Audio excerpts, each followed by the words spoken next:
Hey there guys, so in this war we're up against New Nation, which they've been doing pretty well this season. I think they were one of the undefeated people so far. This was War 5, so we're just about halfway through, and for GT40 we had two really big wars back to back with this one and the one I'm currently playing in, which I'll try to post tomorrow morning, or tomorrow at some point. So this first path, I'm on section 1. I'm actually in path 1 for both sections. For this Korg, I've taken Korgs with Apocalypse a fair few times. I just pop that power start 1, you just use a couple, it's like 3 light ending combos, and that pretty much locks in the fight. And right here, I just throw the SP2 immediately, even though he's gonna get the rock shield, but it still does a fair bit of damage even with all the damage reduction, so it's not like too big of an issue. And I also want to try to make sure for this node to not stay close to him for too long so he doesn't get that Fury, because then the Fury could become an issue, I think. But it didn't quite get to that point. I got this SP1 off because the power boost just gives you back so much. So for this second fight, it's Masochism, and right, path 1 has had some changes with the way some of those nodes work, but it's still pretty similar. So like this one is Masochism, but it's going to be a Masochism healing over time. I was originally told to use Apocalypse for this, but then I was like, hey, what if I just put on the Horseman early? Because I was going to put the Horseman on for the next fight after this, but I just asked if I could put it on for this fight, and it looked like it would work. So I pretty much just have to watch out for my first couple parries getting masochismed, and at worst, if he ends up with 10 heals, he gets a decent sized Fury, but it's not like MODOK has a fun and interactive damage, so I should be okay. So right here, I just have to re-parry. I'm actually even unblockable because of the way Horseman works. When they purify a debuff, you end up going unblockable, which is it's a pretty nice little thing. It's not something you really use too often. That heavy right there was really slow, and I'm really lucky I didn't get countered. He ended up dashing into me as I was spinning, so pretty lucky right there if I'm being 100% honest. And I was having really bad RNG in this fight. Like, I'm critting, I have Horseman on, and I'm just not getting bleeds really. Right at this point on, I was getting the bleeds.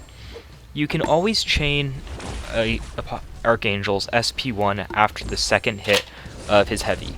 Even after the first hit, I think you can do. It's just like really weird to chain it after one hit of a heavy. But for some reason in this fight, I kept on getting, he kept on blocking it. And right there, I don't quite know why that happened, but I ended up missing the parry, and then he hit me with a heavy.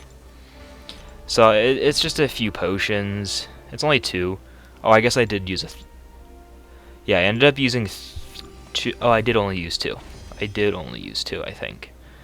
Because, is it I put on a regen boost or something for this fight? There's a reason I don't heal up that final few percent.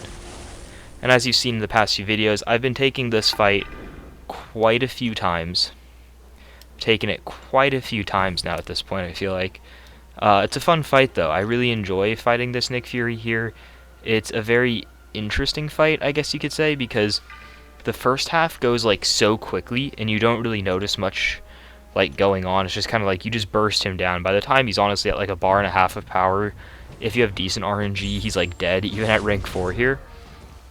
Like look, after one heavy, he's already 5% down, and now I have my neurotoxins and he's just like shredding.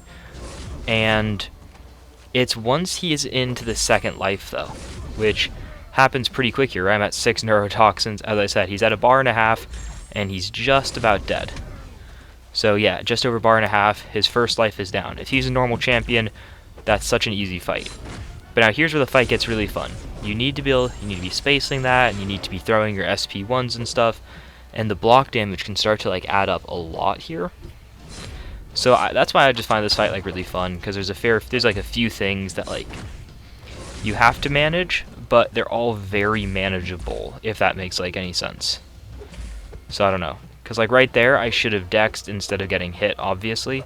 If I'd had an indestructible, that would have been much better. I didn't really need the regen boost, but because like the block damage comes in the second half, so the regen boost was kind of a silly idea by me. Didn't really need to. So then for this Terrax, I almost wonder if I'd prefer Apocalypse under normal. Actually, no. Cable is such a good Terrax counter. I'm trying to remember what the global was called. I think it was like Stubborn or whatever. was Terrax was a super common war boss, and it was like Cable was just then like getting into the spotlight, and people realized like how insane Cable was for Terraxes. It's just the regen buff, the armor breaks, you have your power gain, and your degens. You can just do so much. Like, look at this. I would have had 12 degens stacked on him. He's absolutely melting. I'm literally turning off his healing every time I parry because of despair. It's insane. Right there, I didn't want to risk him like throwing a weird SP2 and getting hit by the beam, because he was kind of walking at me weird, and I saw his health, so I just kind of threw the special just to hit him into his block, and so he couldn't do anything, which I think it played out well. Like, it worked, so it worked. That's all that matters, right? So for this HitMonkey here, this one's a bit of a weird fight. My officer for the plan told me I should use 5-hit combos, which typically, right, you do heavies with Archangel. But when you heavy with Archangel, HitMonkey gets his evade and his shrug off charge, which if everything goes right, he'll really just gain the evade charge, because he'll be shrugging off a bleed like that. So you really don't even, that part doesn't matter. And then right there, I feel like I don't know why I got hit twice. It's so dumb.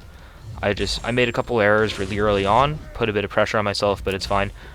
I had a little bit of bad RNG on like the first combo I did, so then I just switched over to doing parry heavy, which was not what my officer told me to do, but it kind of felt right in this fight. I've taken HitMonkeys before using parry heavy. The main thing you have to watch out for is honestly the evade, because the shrug off is manageable because of your bleeds. Your bleeds lower the ability accuracy of shrug off, and the neurotoxin has ability accuracy reduction, plus it has the effects of the bleed still in it, I think. So you really turn off that part really quick, but the evade, if he evades and hits you, it's really nasty. So this Venom here shouldn't be too bad. It's Archangel. Just going to turn off his abilities real quick.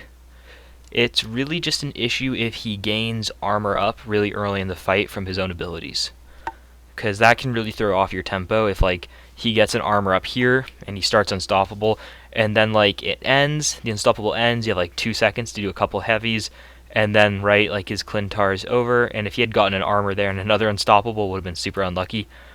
But I was able to get 2 neuros on pretty quick here. I dashed out of that medium there, because I knew the medium would be safe, but if I threw a light, he could have potentially had an unstoppable buff going on. But at this point I have 5 poisons and 5 neurotoxins, so I don't really have to worry. The damage is a lot, and at 4 neurotoxins he cannot trigger any abilities, and the fight's pretty much over there. This war against NEWN was really crazy. I took a lot of my fights pretty late in the war, again, as you kind of saw there, right? Like, outside of that Venom, I took them all in like a single go. I took them all in one go, and then like I needed a couple people to move like an hour later, and I took the Venom. But this war was super tight. One of the closest wars I've seen in a really long time. 2-1. I mean, it obviously gets closer, you know, there's time wins and stuff like that, but you know, NEWN have been really great this season. We've been pretty good this season, I feel like, too. And 2-1 for a final score is incredible, so great job to NEWN. Wonderful war. It's always a lot of fun matching them, and a lot of fun getting a war like this. And I hope that we have a good I hope we finish this first half of the season well. Let's start with that. Hope you guys have a good one. Hope you enjoyed the video. Bye.